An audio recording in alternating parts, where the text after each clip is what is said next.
नमस्कार दोस्तों, स्वागत है आप सभी का न्यू उत्कर्ष साइंस यूट्यूब चैनल में। जैसा मैंने बताया था, आज का जो पेपर है मतलब आज का जो टेस्ट है वो है विश्व भूगोल का पार्ट 4। इससे पहले 3 वीडियो आ चुके हैं, उनको आप देखिए। ये पार्ट 4 है, काफ़ी अच्छा वीडियो ये होने वाला है। इसमें प्रश्नों का संकलन काफ़ी अच्छा है, कोई भी प्रश्न रिपीटेड नहीं, सभी प्रश्न नए हैं और मैंने उन सभी प्रश्नों को खुद बनाया है। तो मैं आपको बता दूँ, काफ़ी अच्छा टेस्ट होने वाला है, इसको आप देखिए और उत्तर वगैरह आप जरूर देते रहिए। जैसा मैंने बताया है कि आप उत्तर दीजिए और टोटल लास्ट में कितना है ये भी हमें बताइए।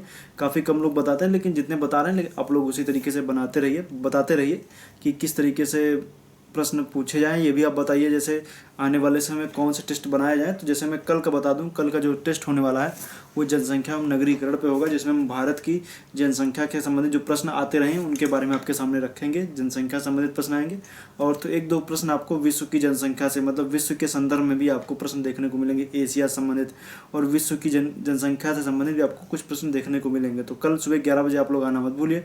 कल सुबह जो टेस्ट होगा वो होगा जनसंख्या एवं नगरीकरण। तो आइए देखते हैं, विश्व भूगोल का पार्ट 4 है, 3 वीडियो आ चुके हैं, चौथा है। तो कल जैसे मैंने बताया उसके आगे के दिनों में आगे की रणनीति आपको बताई जाएगी। मैं कल की भांति टेस्ट में क्वेश्चन पढ़ूंगा, उसके ऑप्शन वगैरह नहीं पढ़ूंगा, ये ताकि लोगों का कहना है कि ऑप्शन पढ़ने में क्या होता है, थोड़ा सा दिक्कत होती है कि ऑप्शन पढ़ेंगे तो उत्तर देने में थोड़ा प्रॉब्लम होती है। तो मुझे कोई आपत्ति नहीं है, आप लोग जैसा कहेंगे वैसा आएगा। तो विश्व भूगोल का पार्ट 4 क्वेश्चन नंबर 1 से शुरुआत करेंगे। बाकी आप जाइए इस चैनल का टेलीग्राम जो ग्रुप है उस पर ज्वाइन कीजिए, चैनल है टेलीग्राम, उसको भी आप ज्वाइन कर लीजिए। उससे PDF वगैरह या फिर जैसे आपके जो भी नोट्स वगैरह हैं उनको आप हमारे साथ साझा जरूर कीजिए। तो आइए शुरू करते हैं विश्व भूगोल पार्ट 4। वीडियो को लाइक जरूर कर दीजिएगा, जितने लोग देख रहे हैं लाइक जरूर करें, फिर मैं शुरू करूँ। आइए पार्ट 4 देखते हैं विश्व भूगोल का। क्वेश्चन नंबर 1 से शुरुआत करेंगे। क्वेश्चन नंबर 1 देखिए क्या कह रहा है। क्वेश्चन नंबर 1 कह रहा है विश्व में निम्न में कौन सा कथन सही है। आपको बताना है कौन सा सही है। प्रश्न नए हैं, लहजा बहुत अच्छा है प्रश्नों का, आप लोग करिए, देखिए कितना आप कर पाते हैं। क्वेश्चन नंबर 1 है निम्न में कौन सा कथन सही है। तो आप 2 कथन दिए गए हैं, आपको बताना है कौन सा सही कौन सा गलत है। कथन में पढ़े दे रहा हूँ। पुष्टाज शीतोष्णकटिबंधीय घास का मैदान है। दूसरा है शीतोष्णकटिबंधीय घास के मैदान उष्णकटिबंधीय घास के मैदान से उच्च अक्षांशों में पाए जाते हैं। उत्तर दीजिए। करीब 5 सेकंड में रुकूंगा, उसके बाद मैं उत्तर तुरंत दे दूंगा। तो आइए देखते हैं। पुष्टाज शीतोष्णकटिबंधीय घास के मैदान है, सही है। पुष्टाज जो है वो हंगरी में पाया जाता है। हंगरी जो राजधानी है, हंगरी जो देश है यूरोप का, उसकी राजधानी क्या है, बुडापेस्ट है। तो उसी में आप देखेंगे उसके आसपास क्षेत्रों में मतलब हंगरी में ही ये पुष्टाज घास के मैदान पाए जाते हैं। दूसरा शीतोष्णकटिबंधीय घास के मैदान उष्णकटिबंधीय घास के मैदानों से उच्च अक्षांशों में पाए जाते हैं। देखिए इसमें लिखा है, ये भी सही है, क्योंकि शीतोष्णकटिबंधीय घास के मैदान उष्णकटिबंधीय घास के मैदानों से मतलब उसकी तुलना में उच्च अक्षांशों में रहते हैं। सही बात है, क्योंकि निम्न अक्षांशों में उष्णकटिबंधीय घास के मैदान है, लेकिन जैसे जैसे हम और उत्तर की तरफ या दक्षिण की तरफ उच्च अक्षांशों में जाएंगे तो हमें शीतोष्ण देखने को मिलेगा। तो ये सही है, मतलब पहले का क्या हो जाएगा, सी सही हो जाएगा। फिर टोनले झील किस देश में स्थित है। तो आप बताइए टोनले झील कहाँ स्थित है। टोनले झील आप देखेंगे तो कंबोडिया में स्थित है। कंबोडिया की राजधानी फोमपेन है। तो टोनले झील आप देखेंगे तो कंबोडिया में स्थित है। मेकोंग नदी की धारा में पास में देखेंगे तो आपको जब कंबोडिया में तो आपको देखने को मिलेगी। तो ये टोनले झील कंबोडिया में स्थित है। मैंने साउथ ईस्ट एशिया के वीडियो में आपको बता रखा है, आप जाइए वहाँ पर इसको देखिएगा।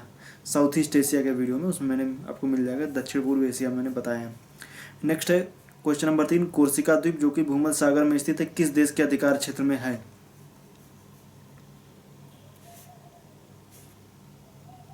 तो अब जैसे मैंने बताया कि आपको किस देश के अधिकार क्षेत्र में है, तो क्वेश्चन नंबर 3 का क्या हो जाएगा, क्वेश्चन नंबर 3 का फ्रांस हो जाएगा। कोर्सिका जो है वो फ्रांस के अधिकार क्षेत्र में। कोर्सिका के नीचे आप देखेंगे तो सर्डिनिया दिखेगा, सर्डिनिया इटली के अधिकार क्षेत्र में। और कोर्सिका और सर्डिनिया के बीच में जो जलसंधि है वो बेनिफेसियो की जलसंधि है। दोनों द्वीप कहाँ पर स्थित है, दोनों द्वीप स्थित है भूमध्य सागर में ही है। तो याद रखिएगा कोर्सिका और सर्डिनिया, फिल्मों वगैरह में देखिए कोर्सिका का जिक्र आता रहता है। नेक्स्ट क्वेश्चन नंबर 4 है, निम्न में कौन सा देश मेलोनेशिया में स्थित है। क्वेश्चन नंबर 4 आप उत्तर दीजिए।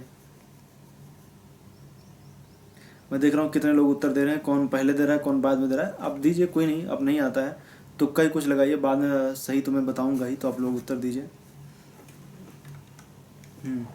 तो इसका जो उत्तर मैं आपको बताऊं तो इसका उत्तर से हो जाएगा। आप देखिए जैसे मैंने बताया है कौन सा द्वीप मेलोनेशिया है, तो जो फिजी है वो मेलोनेशिया में पड़ता है। जैसे पलाऊ है वो माइक्रोनेशिया में है। समोआ और कुक द्वीप पोलिनेशिया में, फ्रेंच पोलिनेशिया जो है उसमें पड़ते हैं। तो ये 4 का क्या हो जाएगा, बी सही हो जाएगा, फिजी। नेक्स्ट है निम्न में कौन सुमेलित नहीं है। गर्त और महासागर दिए गए हैं, आप बताइए कौन सा सुमेलित नहीं है।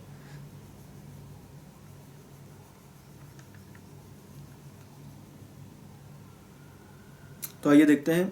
सबसे पहले दिया हुआ है केमन गर्त, केमन गर्त के सामने लिखा हुआ है, सबसे पहले एल्यूशन गर्त दिया हुआ है, एल्यूशन गर्त के सामने प्रशांत महासागर सही है। केमन गर्त दिया हुआ है, उसके सामने हिंद महासागर लिखा हुआ है, ये गलत है क्योंकि केमन गर्त जो है वो अटलांटिक में है, हिंद महासागर में नहीं। हिंद महासागर में सिर्फ एकमात्र सुंडा गर्त ही मुख्य है, तो बाकी नरेश गर्त अटलांटिक, अटाकामा गर्त प्रशांत, ये सही है, मतलब बाकी सही है। केमन गर्त वाला ऑप्शन मतलब बी ऑप्शन 5 का बी सही हो जाएगा। नेक्स्ट क्वेश्चन नंबर 6, पिलबारा जो कि लौ एस्क की खान है किस देश में स्थित है? बताइए पिलबारा कहाँ है? तो आइए उत्तर देते हैं। पिलबारा, पिलबारा जो लॉयस की खान है वो स्थित है ऑस्ट्रेलिया में, तो पिलबारा का ऑप्शन कौन सा सही हो जाएगा? 6 का डी सही हो जाएगा, ऑस्ट्रेलिया। आइए क्वेश्चन नंबर 7 है, बहुत ही थोड़ा सा दिमाग लगा के करने वाला प्रश्न है, जलधाराओं से संबंधित है। निम्न में कौन सा कथन सही आपको बताना है?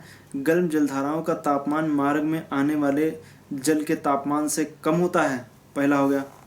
दूसरा हो गया, बेंगुएला की जलधारा पूर्वी अटलांटिक महासागर में बहती है, दूसरा ऑप्शन हो गया। आप बताइए कौन से कौन गलत है?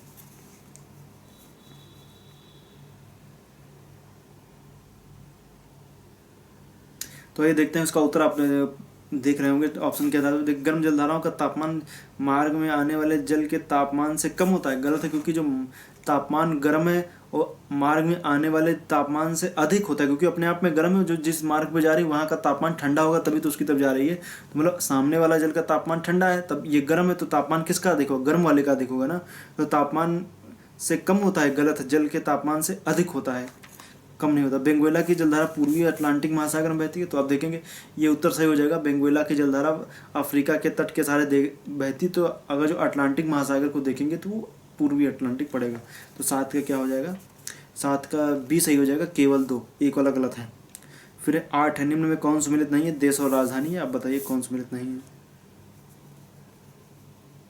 मैं पढ़ दे रहा हूँ ऑप्शन। अंगोला का लुआंडा, गैबन का लिब्रेविल्ले, बेनिन का याओंदे, लाइबेरिया का मोनरोविया।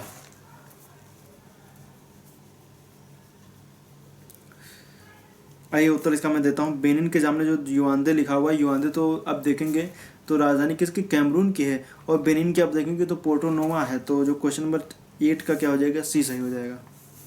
नेक्स्ट का मैक्सिको किस देश के साथ सीमा साझा नहीं करता है? क्वेश्चन नंबर 9 है, उत्तर आप लोग दीजिए। क्वेश्चन नंबर 9 का आप सभी लोग उत्तर दीजिए।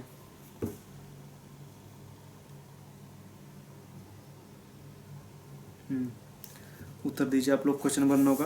क्वेश्चन नंबर का देखिए दिखाओ, मैक्सिको की सीमा साझा नहीं करता है। ऑप्शन है बेलीज, होंडुरस, ग्वाटेमाला, यूएसए। तो आप देखेंगे तो जो मैक्सिको के नीचे आपको देश दिखेगा वो बेलीज दिखेगा, ग्वाटेमाला दिखेगा, लेकिन होंडुरस उसके नीचे आ जाता है, तो ये मैक्सिको से सीमा साझा नहीं करता। ऊपर तो आप जान ही रहे हैं यूएसए स्थित है। और ये भी बात बता दूँ कि जो उत्तर अमेरिका में कोई भी ऐसा देश नहीं है जो भूमि बाधित हो, सबकी अपनी क्या समुद्रिक सीमा है। नेक्स्ट आइए क्वेश्चन नंबर 10 है, निम्न में कौन सा कथन सही है? तो आपको बताना है।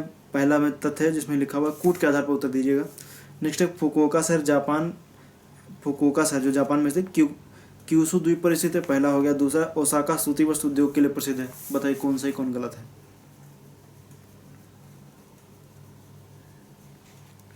आइए देखते हैं क्वेश्चन नंबर 10 का क्या हो जाएगा। क्वेश्चन नंबर 10 का फुकुओका शहर क्यूशू द्वीप पर स्थित है, सही है। ओसाका सूती वस्त्र उद्योग के लिए प्रसिद्ध है, बी। ये भी मतलब दूसरा वाला भी सही है, मतलब 10 का क्या हो जाएगा? बी है। जापान पे मैंने वीडियो बना रखा है, आप जाइए देखिए जापान का वीडियो, तो काफ़ी अच्छा वीडियो मैंने जापान बनाया है, और मैंने शायद यही शर्ट भी पहन रखी है जापान के वीडियो में, आप जाइएगा देखिएगा। क्वेश्चन नंबर 10 का क्या है? बी है। क्वेश्चन नंबर 11 ये देखते हैं। क्वेश्चन नंबर 11 है, निम्न में कौन सा कथन सही है? तो पहला देखिए, दजला फरात नदियों की संयुक्त धारा सतल अरब कहलाती है, जो फारस खाड़ी में गिरती है। दूसरा है, ओमान फारस की खाड़ी से सीमा नहीं बनाता है। बताइए कौन सही कौन गलत है?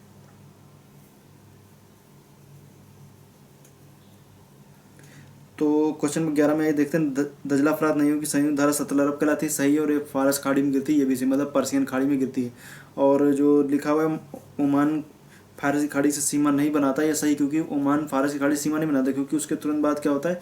यूएई आ जाता है। यूएई के बाद क्या है? तुरंत ओमान की खाड़ी शुरू हो जाती है, और इधर ओमान जो है वो सीमा नहीं बनाता है। तो क्वेश्चन नंबर 11 का सी हो जाएगा, 1 और 2 दोनों। आते हैं क्वेश्चन नंबर 12 की तरफ। अल नीनो के संबंध में कौन सा कथन सही है आपको बताना है। देखिए 2 तथ्य थे, मैं पढ़ दे रहा हूँ। यह विश्व के विभिन्न हिस्सों में मौसमी घटनाओं को प्रभावित करता है। दूसरा है, इसका संबंध प्रशांत महासागर के पेरू के तट पर उपस्थित ठंडी धाराओं से है। बताइए कौन सही कौन गलत है?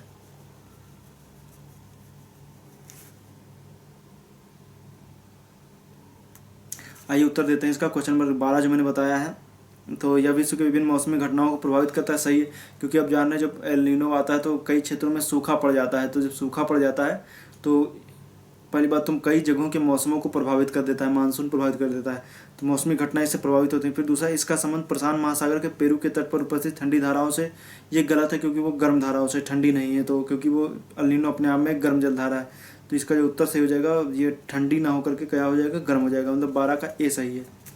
क्वेश्चन नंबर 13 है। क्वेश्चन नंबर 13 का देखिए, निम्न में कौन सा कथन सही है। दो तथ्य दिए गए जिनके आधार पर आपको बताना है। कथन कूट के आधार पर उत्तर दीजिए। ब्राजील की सीमा इक्वेडोर से नहीं लगती है। दूसरा है, पराग्वे की कोई समुद्री सीमा नहीं है।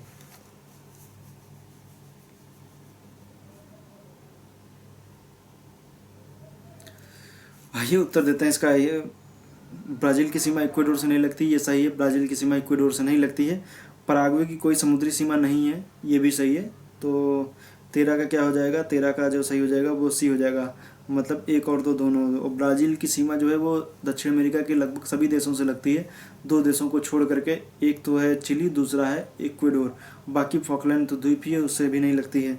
13 का सी सही हो जाएगा। नेक्स्ट है क्वेश्चन नंबर 14, निम्न में कौन सक्रिय ज्वालामुखी है। 1 2 3 दिए गए, एटना, कोटापैक्सी, किलिमंजारो, इसमें से कूट के आधार पर उत्तर देना है। आप लोग बताइए, एक सही एक दो, इस तरीके से बताइए आप कौन सही।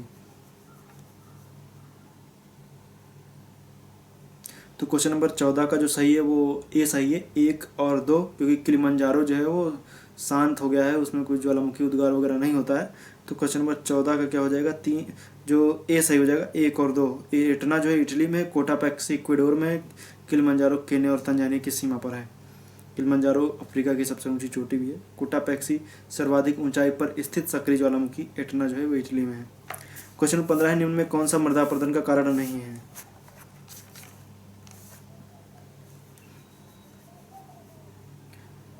ऑप्शन आपके सामने, उत्तर दीजिए आप लोग। तो देखिए ये हम उत्तर आपको देते हैं। क्वेश्चन नंबर 15 का क्या सही हो जाएगा, ए सही हो जाएगा, भूमि का समतल होना, क्योंकि भूमि का समतल होना इससे कोई मृदा अपरदन से कोई लेना नहीं। बाकी मूसलाधार वर्षा तेज होती तो क्या होती, पानी मिट्टी बह जाती है। पशु चारण ज़्यादा होगा तो पेड़ पौधे खत्म होंगे, उससे क्या होगा, मृदा अपरदन होगा। नदियाँ अपना मार्ग बदलेंगी तो मिट्टी को काट करके बहा ले जाएंगी। तो क्वेश्चन नंबर 15 का ये सही हो जाएगा। क्वेश्चन नंबर 16, निम्न में कौन सा कथन सही है। ज्वालामुखी उद्गार से निर्मित काली मिट्टी में जीवाश्म नहीं पाए जाते हैं, पहला तथ्य। दूसरा, काली मिट्टी को चेरनोजम मिट्टी भी कहते हैं।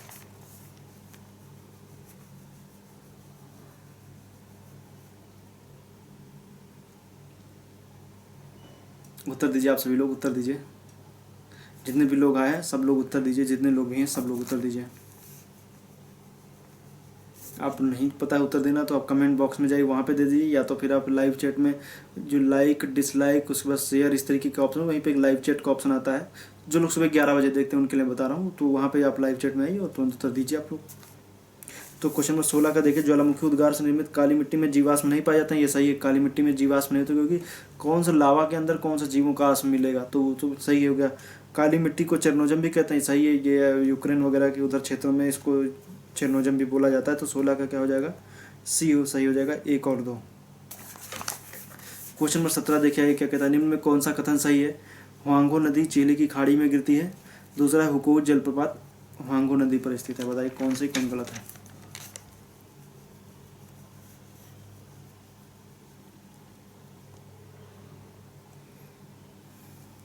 तो देखिए मैं बताता हूँ उत्तर, हुआंगो नदी चिली खाड़ी में गिरती है, सही, क्योंकि पीली जो वो येलो सी है उसी में एक खाड़ी है जिसको बोलते हैं चिली की खाड़ी, उसी में क्या ये नदी गिरती है जिसको बोलते हैं हुआंगो नदी। ये उत्तरी हुआंगो नदी को चीन के शोक के नाम से भी जानते हैं। उत्तरी चीन में ये नदी बहती है और बहुत ज़्यादा वहाँ पर जब बहती है तो आसपास के क्षेत्रों में बाढ़ वगैरह के लिए उत्तरदायी भी रहती है। यहाँ पे जो मिट्टी है ये आप देखेंगे तो यहाँ पर एक मरुस्थल है जिसको लोएस का मैदान बोलते हैं। लोएस के मैदान से होते हुए जाती है नदी, तो वहाँ पे पीली मिट्टी जो है वो उसको बहा करके लेकर के चली जाती है, इसलिए नदी का जो पानी है मटमैला गंदा सा पीला जैसा दिखता है, जिस वजह से इसको पीली नदी भी कहते हैं। तो पीली नदी को ही बोलते हैं हुआंगो नदी, और इसी पर जो जलप्रपात है हुकोई जलप्रपात इसी पर है। और एक चीन के प्रमुख जलप्रपातों में से एक है। ये जलप्रपात बिल्कुल पीला पीला दिखता है, तो पीली मिट्टी मतलब रेत वगैरह इसमें मिली रहती है, इस वजह से कलर पीला रहता है। और ये हुकोई जलप्रपात हुआंगो नदी पर स्थित है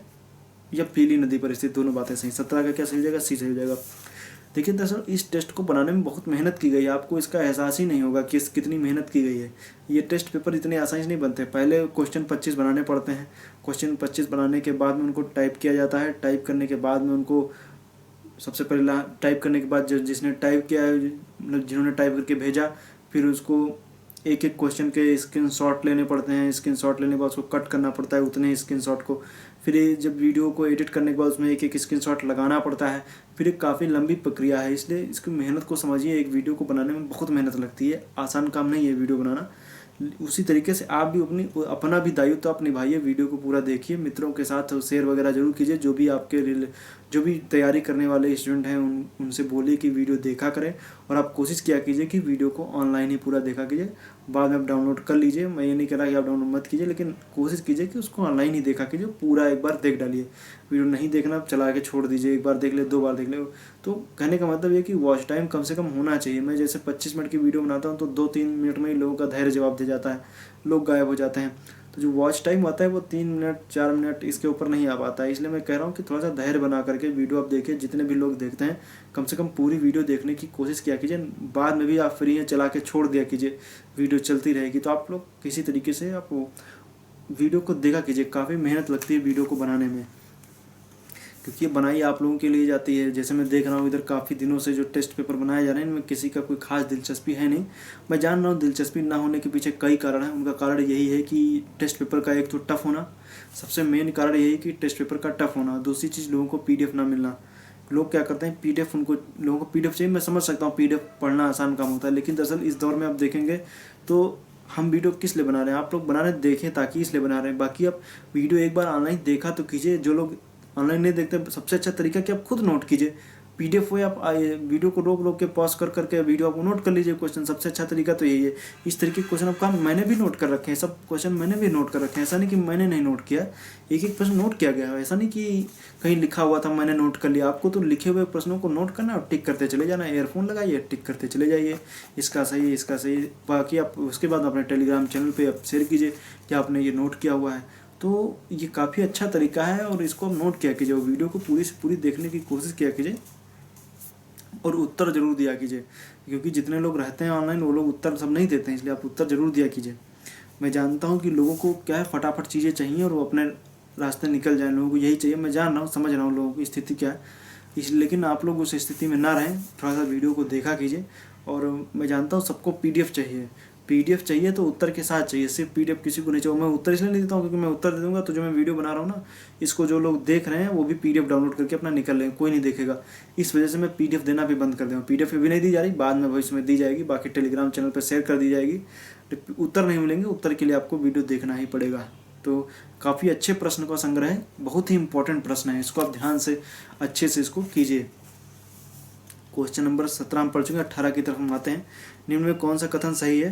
पहला है चियापास पठार मैक्सिको में स्थित है। दूसरा है अनातोलिया पठार दक्षिण अमेरिका का सबसे बड़ा पठार है। बताइए कौन सही कौन गलत है।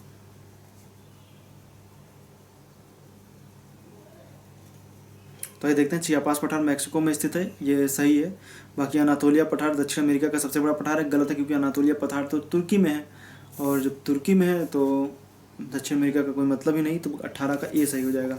नेक्स्ट है, निम्न में कौन सा शहर ट्रांस साइबेरियन रेलवे मार्ग पर स्थित नहीं है? बताइए कौन सा नहीं है।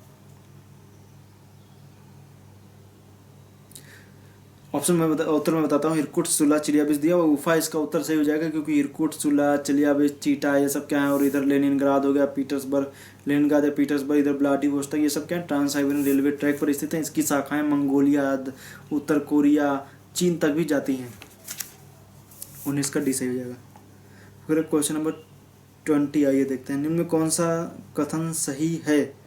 आपको बताना है कौन सा सही है। तो मोम्बासा केन्या के तट पर स्थित बंदरगाह है। दूसरा है बुसान दक्षिण कोरिया में स्थित बंदरगाह है। आप बताइए कौन सही कौन गलत है।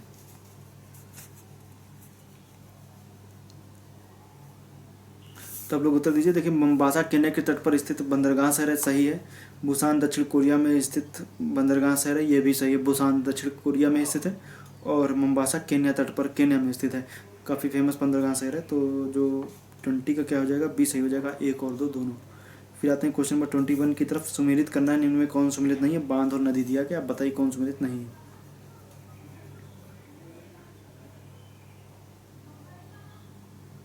तो ये देखते हैं, इटाइपू बांध पराना नदी सही है, रोसेरिस बांध नील नदी सही है, ग्लेन कनियन बांध कोलंबिया गलत है, कोलोराडो नदी पर है, तबरेला बांध सिंधु नदी पर है। सिंधु नदी मतलब पाकिस्तान ने इसने बनाया सिंधु नदी पर, बाकी उन्होंने उसने एक पाकिस्तान में सिंधु नदी पर गुड्डू बांध भी बना रखा है। तो ये तबरेला बांध और सिंधु नदी पर, और गुड्डू बांध भी सिंधु नदी पर ही है। तो क्वेश्चन नंबर 21 का डी सही हो जाएगा। क्वेश्चन नंबर आइए, क्वेश्चन नंबर 21 के बाद आते हैं क्वेश्चन नंबर 22 की 22 मतलब 22 नंबर क्वेश्चन। आइए देखते हैं, विश्व का सबसे बड़ा चांदी का उत्पादक देश कौन सा है, बताइए।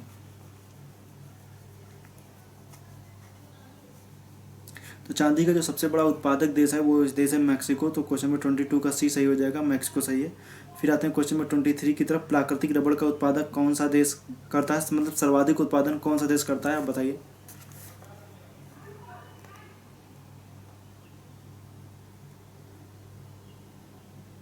क्वेश्चन नंबर 23 का देखेंगे तो थाईलैंड से हो जाएगा। थाईलैंड जो है प्राकृतिक रबड़ का सबसे बड़ा उत्पादक है। क्वेश्चन नंबर 24, फोबेक्स जल संधि किसके मध्य स्थित है, आपको बताना है। तो आप लोग बताइए किसके मध्य में स्थित है, ऑप्शन आपके सामने दिए गए, आप बताइए।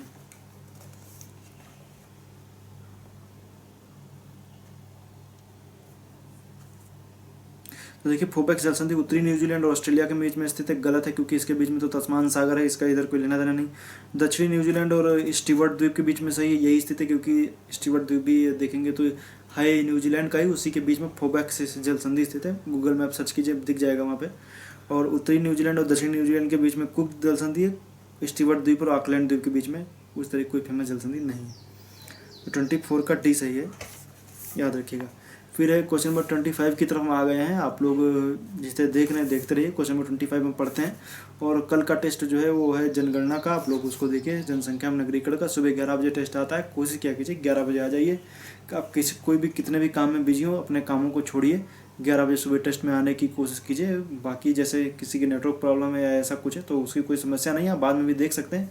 वीडियो तो उपस्थित रहता ही, आज देखिए, कल देखिए, एक हफ्ते बाद देखिए, 10 दिन बाद देखिए, 2 महीने बाद देखिए, वीडियो तो मिलेगा ही। लेकिन आप लोग कोशिश क्या कीजिए कि उसको ऑनलाइन ही टेस्ट देखा कीजिए 11 बजे ही सुबह। तो क्वेश्चन नंबर 25 का देखिए क्या है, निम्न में कौन सा कथन सही है, बताना है आपको। इंडोनेशिया का सबसे बड़ा द्वीप सुमात्रा है।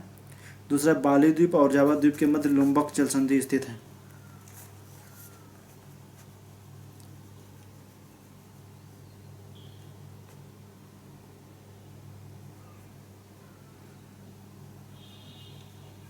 तो ये उत्तर देते हैं इसका। क्वेश्चन नंबर जो 25 लास्ट वाला क्वेश्चन, इसका उत्तर भी दे ही देते हैं, तो आप लोग भी फ्री हो जाएं। तो क्वेश्चन नंबर 25 में आप देखेंगे तो दिया हुआ है, जैसे इंडोनेशिया का सबसे बड़ा द्वीप सुमात्रा सही है, क्योंकि वैसे तो द्वीप बड़ा है बोर्नियो, लेकिन बोर्नियो पर आप देखेंगे 3 देशों का अधिकार है, मलेशिया, इंडोनेशिया और ब्रुनेई का।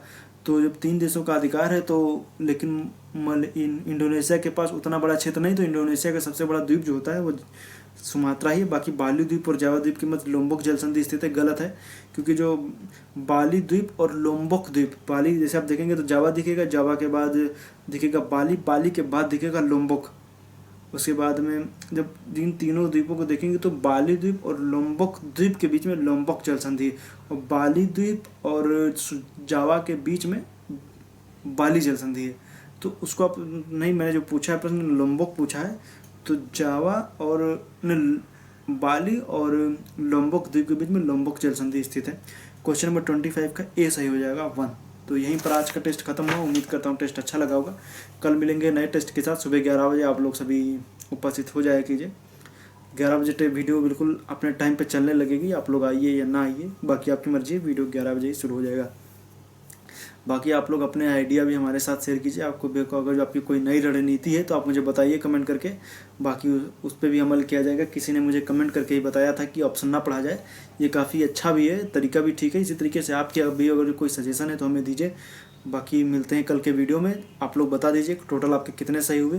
बाकी मैं नाम जिसका लूँ या ना लूँ, लेकिन आप लोग उत्तर जरूर बताया कीजिए कि टोटल कितने सही हुए। मैं कमेंट सबके देखता हूँ, तो आप लोग उत्तर दिया कीजिए कि टोटल आपके कितने सही हुए। काफ़ी अच्छा तरीका है, कमेंट करके आप अपने उत्तर बता सकते हैं। जो गलत है उनके लिए आपकी क्या स्ट्रेटजी है, उनको आप कैसे तैयार कर रहे हैं, ये आप बताइए। आपने जैसे मैंने आपसे पूछा कि लोम्बोक जल संधि आपका मान लीजिए गलत हो गया, क्वेश्चन नंबर 25, तो गलत हो गया है, तो उसको आपने सही करने के लिए आगे आपसे भविष्य में नहीं गलत होगा, उसके लिए आपकी क्या तैयारी है। मान लीजिए मैंने आज पूछा है, कल के पर्यावरण के वीडियो जो आ चुका है उसमें आपकी क्या तैयारी थी। आप लोग मान लीजिए उसके लिए आपको अपनी तैयारी करने में 1 दिन लग गया, मान लीजिए 1 दिन का समय लगता है, आपने पूरा दिन बैठ के आज क्या करेंगे, वही कुछ ना कुछ तो पढ़ेंगे ही। तो पढ़ेंगे तो आप इस दौर में आप जो टेस्ट पेपर बताए उसके लेकर के आपकी क्या तैयारी, 25 नंबर क्वेश्चन के लिए आप क्या तैयारी करेंगे, हमें कल के वीडियो में जरूर बताइएगा। बाकी आप टेलीग्राम चैनल पर मुझे बताइएगा कि 25 नंबर क्वेश्चन के लिए आप क्या तैयारी कर रहे हैं, मैं बताता हूँ आपकी तैयारी कैसे कर सकते हैं। इसके लिए आप इंडोनेशिया का एक मैप बनाइए, फिजिकल मैप ऐसे ही रफली बना लीजिए। उसमें देख लीजिए जावा किस द्वीप, मतलब कि जो उसकी राजधानी किस द्वीप पर स्थित है ये बना लीजिए। बांडुक वगैरह को भी डिनोट कर लीजिए। और जावा है, सुमात्रा है, कालीमंतान वगैरह, और जैसे देखिए तो इन सेलेबीच द्वीप हो गया, मक्सार जल संधि, सुंडा जल संधि, इनको आप डिनोट कर लीजिए। ऊपर की तरफ फिलीपींस है, ये भी आप इसकी लोकेशन देख लीजिए कहाँ कहाँ पर। इधर एरियन जया पड़ेगा, ये भी आप देख लीजिए। इन सबको आप बना लीजिए, खाका तैयार कर लीजिए, ताकि आप भविष्य में इस तरीके के प्रश्न आए तो आपसे गलत ना हो। तो बाकी जैसे मैंने बताया सबसे बड़ा द्वीप जो इंडोनेशिया का सुमात्रा, इसको तुरंत नोट कर लीजिए। अब मैंने जैसे बताया आपको कि बोर्नियो द्वीप पर 3 देशों का अधिकार है, उसको आप नोट कर लीजिए। 3 देश कौन कौन से मैंने बताया अभी, तो उनको नोट कर लीजिए। ये सब फैक्ट हो जाए। बाकी आप इंडोनेशिया के वीडियो देख लीजिए, इंडोनेशिया का वीडियो में आपको मिल जाएगा। तो ये सब चीज़ें आप देखेंगे तभी आप उसके अच्छा परिणाम, क्योंकि क्या है कि ये एक ऐसा सेक्टर है, डीप नॉलेज है ये आपको, और इसमें बहुत ज़्यादा दिमाग भी आपको नहीं लगाना है कि मतलब बहुत ज़्यादा लगे पड़े हुए हैं, ऐसा कुछ भी नहीं। आप एक बार देखेंगे भूलेगा नहीं कभी ये सब। ये क्या है कि एक इमेज बन जाती है, क्योंकि इमेज वाइज आप तैयारी करते हैं। देखिए परीक्षा में जब आप परीक्षा में एग्जाम हॉल में बैठते हैं तो 2 तरीका है, या तो आप संघर्ष करिए या तो भाग जाइए। दोनों तरीकों में आपका शरीर आपका बहुत साथ देगा। लेकिन अगर जो आप बीच में बजे रहेंगे, मतलब ना तो आपको तैयारी ही कर रहे हैं ना तो भाग रहे हैं, वो स्थिति भयावह होगी। एक डिसीजन लीजिए, या तो भाग ही जाइए, तैयारी छोड़ छाड़ दीजिए, काम खत्म कर दीजिए, या तो फिर संघर्ष में अच्छे से लग जाइए। पूरा बिल्कुल सोच लीजिए कि मुझे जीतना ही है, इस उद्देश्य से लग जाइए। या तो फिर सोचने से काम चलेंगे, लगिए उसके लिए, या तो फिर छोड़ के चले जाइए, भाग जाइए। लड़िए या तो भाग जाइए, 2 ही ऑप्शन आपके सामने हैं। तीसरे ऑप्शन की तरफ अगर जो आप जाएंगे तो आपके लिए बड़ा खतरनाक हो जाएगा। आप लगे रहेंगे, सालों साल 10 साल बीतते चले जाएंगे, और वो काफ़ी सही नहीं रहेगा। इसलिए लगिए या तो छोड़ के चले जाइए। 2 तरीके हैं, दोनों तरीक़ों में आपका शरीर आपका बहुत अच्छे साथ देगा, दिमाग भी साथ देगा। और दिमाग, क्योंकि आप कुछ और नहीं आप इस लाइन में आना चाहते तो आप कुछ और काम करना शुरू करेंगे, न वरना आप साल 10 साल इसमें बजे रहेंगे, उसका अंत में परिणाम आप कुछ निकाल नहीं पाएंगे। इसलिए आप अच्छे से मेहनत कीजिए, लगिए, और जो भी है अपने अचीव को जल्दी जल्दी पाने की कोशिश कीजिए। लंबा समय बीतेगा तो लंबा टाइम भी लगेगा, मतलब और समस्याएं आपके सामने आएंगी, कंपटीशन बढ़ता जाएगा। क्योंकि आपकी तैयारी आज से 3 साल पहले जो आप किए थे, नए नए बच्चे आएंगे, कंपटीशन बढ़ता चला जाएगा, और वो क्या करेंगे, आपको ज़्यादा चैलेंज देंगे। क्योंकि आने वाली पीढ़ी से आप IQ लेवल आप उनका काफ़ी तेज़ी से बढ़ता चला जा रहा है, आप उनके सामने नहीं टिक पाएंगे। जो आप पढ़ा रहा हूँ ये सब कक्षा 5-6 वाले बच्चों को भी चीज़ें पता हैं। तो इसीलिए मैं कहता हूँ कि चीज़ों को आपके नॉलेज में और उनके आने वाले जो बच्चे हैं उनके नॉलेज में काफ़ी अंतर है। इस वजह से आप थोड़ा सा सजग हो जाइए, बहुत ज़रूरी है। वीडियो देखने के लिए पुनः एक बार वीडियो लाइक जरूर किया कीजिए। मिलते हैं कल के वीडियो में सुबह 11 बजे।